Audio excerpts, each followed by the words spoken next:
ଚାଲ ଆଜି ସକାଳୁ ପଖାଳ ସହିତ ମାଛ ଭଜା ଆଜି ଖାଇବା, ଦେଖିବା କେମିତି ଲାଗୁଛି। ଆଉ ଆପଣ ବି ସକାଳୁ ସକାଳୁ ଏମିତି ପଖାଳ ଗୋଟେ କଂସା ଆଉ ଯାହା ବି ଧରିକି ଆପଣ ଖାଇଲେ ବି ପଖାଳଟା ଖାଇଲେ ବି ସକାଳୁ ଭଲ ଲାଗିବ। ହଁ, ଆପଣ ସକାଳୁ ପଖାଳ ଅଭ୍ୟାସ କରନ୍ତୁ। ଆଉ ଆପଣ ଜଳଖିଆ ଯେଉଁ ଖାଇ ଦେଉଛନ୍ତି, ଜଳଖିଆ ଖାଇବେନି, ପେଟ ଗ୍ୟାସ୍ ହେବ। ଆଉ ବହୁତ ପ୍ରକାରର ଇଏ ଜାନି ଯେଉଁ ରୋଗ ବାଗ ମାଡ଼ି ଆସିବ। ପଖାଳ ଟିକେ ଖାଇଦେଲେ ପେଟ ପୁରା ଶାନ୍ତି।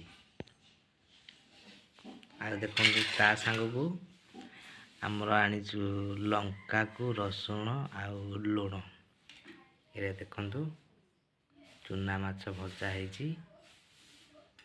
ଆଉ ଚାଲନ୍ତୁ ଟେଷ୍ଟ କରିବା କେମିତି ଲାଗୁଛି।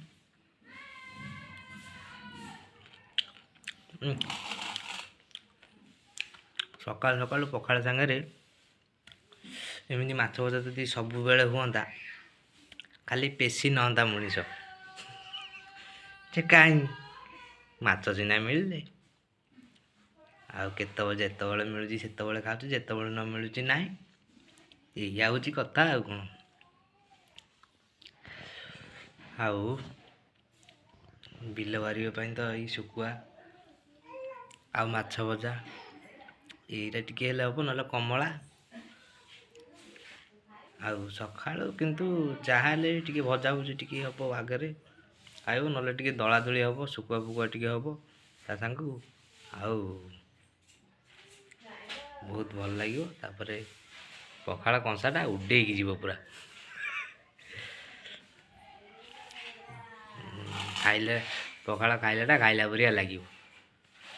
ଆଉ ଜଳଖିଆରେ କିଛି ଇଏ ନାହିଁ। ଚାଲନ୍ତୁ ଖାଇବା ଷ୍ଟାର୍ଟ କରିବା। ଆପଣ ଆସିବେ ନା କ'ଣ? ନା ଆସିଲେ ଯେ ଅପେକ୍ଷା କରିଥିବେ, ନା ମୁଁ ଖାଇବି ଏକୁଟିଆ? ଆଉ ଠିକ୍ ଅଛି, ଆପଣ ଚିନ୍ତା କରନ୍ତୁ ନାହିଁ, ମୁଁ ପଠାଇଦେବି ଆପଣଙ୍କୁ। ଏଇ ନିଅନ୍ତୁ, ଖାଇବେ ପଖାଳ ସାଙ୍ଗରେ। ଆଉ ଆମେ ଖାଇବା ଷ୍ଟାର୍ଟ କଲୁ।